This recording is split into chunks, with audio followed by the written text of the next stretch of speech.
What's up, Nerf Nation? I'm Naptown Nerf, and this is an unboxing and review of the new Nerf Doomlands Desolator. Let's look at this box. So, this is part of the new Doomlands offshoot line called Impact Zone. This is an exclusive to Target, so you can only find these at Target. So go check them out there. It was $30. But anyways, it's really cool. They got this icy feel to it, to the box. This guy is pretty cool. He looks like he's in a very cold climate, obviously, which makes sense with the blaster. The blaster's white to kind of emulate the snowy, icy feel. You got all these see-through parts. These are super cool. I love you can see you're going to be able to see it load and fire. You can see you can't see the flywheels, but you can see the flywheel cage there. So that's pretty sweet. Yeah, so and it comes with 10 elite darts, these cool white and black tip darts, so that's pretty neat.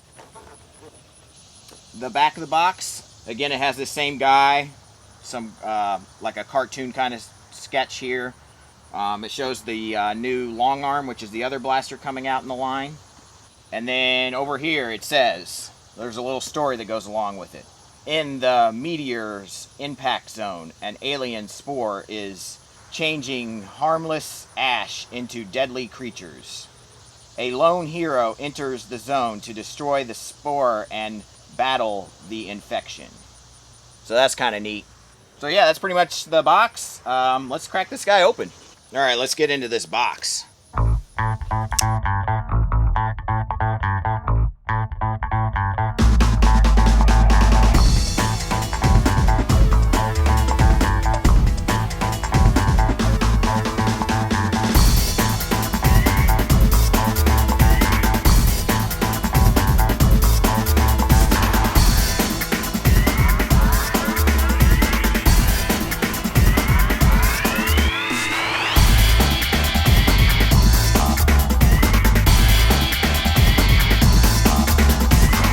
Alright guys, this is a sweet looking blaster. I was really excited when I saw the pictures of this, and it's awesome to finally get to hold it.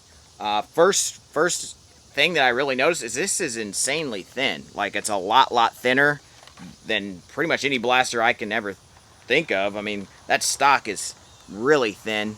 So I kind of would have liked a little bit beefier blaster myself, but the thinness is good too for some things, especially if you wanted to. I wouldn't want to, but if you wanted to cut this down and make it like the same size as a Strife, I mean, it's even thinner than a Strife and probably easier to holster a little bit, but it's just way too cool to do that in my opinion. I mean, there's all this cool detailing. There's I don't know if you guys can see it. I might try to take some pictures and some close-ups, but there's a textured kind of thing on the white pattern, and then this has a neat little texture to it, this little foregrip part. The grip obviously is similar. I really like the grip texture on these blasters. Really comfortable grip, and then obviously the foregrip and this part has the same sort of texture. But yeah, the detailing on this thing is really cool. I mean, I can't wait to see some of the paint jobs people do on this thing. I like it the way it looks right now too. I mean, it's pretty sweet just the way it is. So anyways, let's get to what's cool about this thing. So this blaster comes with a 10-round magazine, little banana clip style magazine. I would have preferred 12, but you know, it's kind of a neat clip and it goes really well. I like how they are doing this. This is a really cool look. So that's neat. It's got a sling attachment here. It's got a tactical rail up here and up here. So 2 tactical rails, one in the front and one in the back. Obviously, I said earlier when it was in the box, it has these really cool see-through parts, see-through magazine. This side is pretty plain as always. Unfortunately, we don't get the see-through parts on this side, which is unfortunate, but it is what it is. You can't get everything right. So yeah, I mean, that's pretty much it. There is a sling point here too, I just see. So there you go, another sling point up front. Blaster is really comfortable. I like this foregrip. It's thin. So yeah, it's pretty neat. Your hand does cover the motor cage here a bit. Let me get on this side. Your hand does cover the motor cage there a bit, but it's not uncomfortable in my opinion. It's such a thin blaster that's not too big a deal. Has a neat see-through jam door there, which doesn't open quite as far as I'd like, but it's not terrible. It's kind of neat. It's a pretty pretty flimsy. It's not necessarily the strongest plastic I've ever seen, but it's still pretty cool. Yeah. So you got your Nerf logo, your Doomlands Impact Zone there, and the Desolator. So pretty simple, pretty cool, detailed blaster, I think. So let's rev it and see what it sounds like.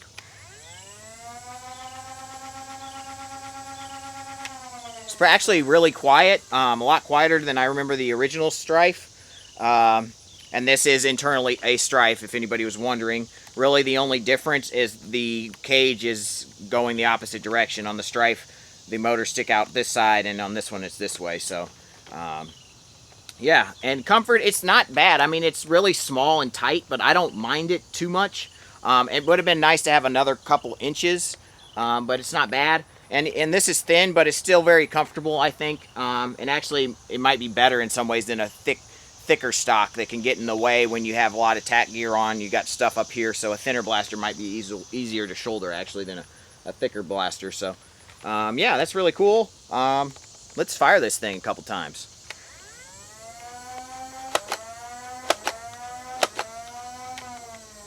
So, not great performance, obviously stock, but I know what this thing's capable of when you mod it. It is a beast. You can put new motors in it. If you put 180s in it, I mean, it's capable of so much, and that's why everybody loves the Strife. The Strife is definitely my favorite platform, so that's why I was so excited about this. I can't wait to get inside of it and make it just a beast. So, yeah. Okay, guys, I just wanted to show you a quick comparison of the Strife up against the Desolator. The Strife is actually like maybe an inch longer than the Desolator from where the magazine is, and so the barrel is probably just like an inch longer, which is interesting. I mean, this is already pretty short faux barrel, and then this is, I guess, even shorter, so that's cool. I mean, that should help out ranges, I guess, too, so slightly. I'm going to show you a comparison with my Centurion Strife integration here, which has now been named the Devil's Wing. It's a name that I had kind of thought I liked for this, but I wasn't positive. And then when I asked in my video a name for it, someone said the Devil's Hand, and I was like, Devil's Hand, Devil's Wing. That's the name that I need to go with. So I'm going with the Devil's Wing. So that's the name for you guys that are following the channel.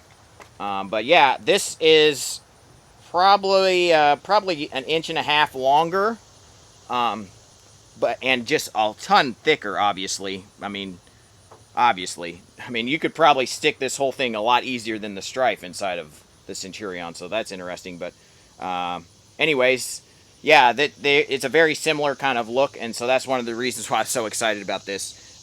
Just this tight, feel and nice stock. I don't know. They're both stocks are comfortable, and I think they're both.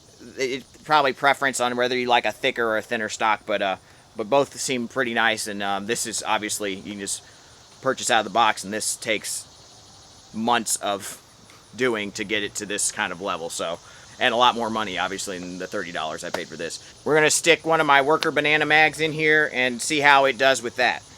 All right, we'll get this worker in here. This 22 round. I got 10 rounds in it. Seems to go in just fine. No problems there. And it's got 10 coup starts, so we'll just see how that does real quick. Seems to work beautifully.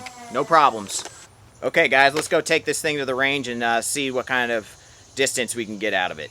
Okay, guys, the end of the house there where the gutter comes down is about 70 feet from where I have the camera today. We're going to do 10 level shots with the Doomlands darts it comes with. Here we go.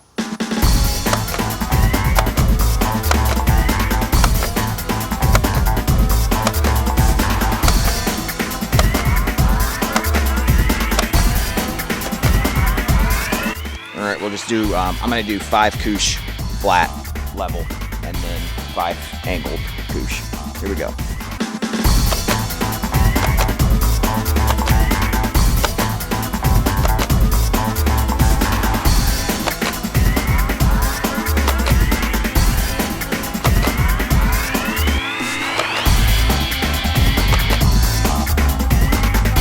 Okay, we'll do some rapid fire level shots now. Okay guys, gonna go over my thoughts about this really sweet blaster.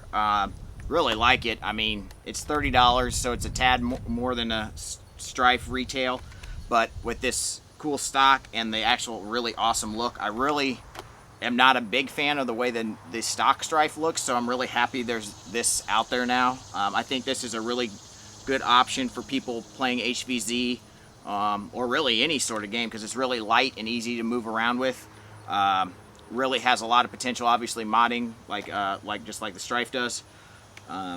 Yeah, very comfortable, very, I have nothing bad to say about this blaster. I mean, the only thing that I would change is make the stock just a touch longer, but you can't get everything, right? So, but to go over the ranges, it was performing, typical unmodified Strife ranges, about 45 feet average, flat, level shots, and then angled, you got up there around 70, 80 plus feet. So, good performance.